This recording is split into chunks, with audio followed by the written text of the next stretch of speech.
Do you ever think एक ऐसी trade deal जो क्वाइटली टैरिफ्स को हटा दे और इंडिया यूएस रिलेशंस को रीसेट करके ग्लोबल सप्लाई चेन को रीशेप करे, and that too without much noise, because that's exactly what just happened after years of tariff tension, especially energy और जियोपॉलिटिकल अलाइनमेंट में बोथ यूएस और India now stepping back from penalties to partnership. US ने made in India products के tariffs को 25% से cut करके 18% कर दिया है with immediate effect. Even more crucial additional 25% duties को भी विड्रॉ कर लिया गया है।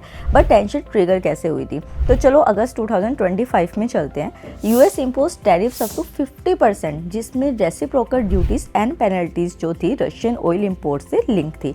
और अब ये इशू इकोनॉमिक नहीं जियोपॉलिटिकल बन चुका था, but it's ending now.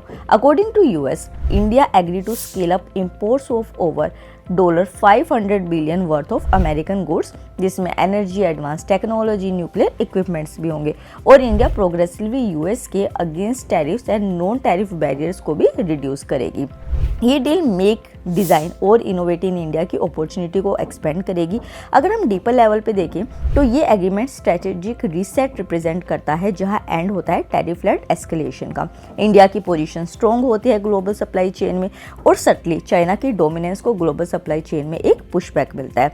If you want a deeper insight in every topic, don't forget to subscribe for more crisp story driven explanations.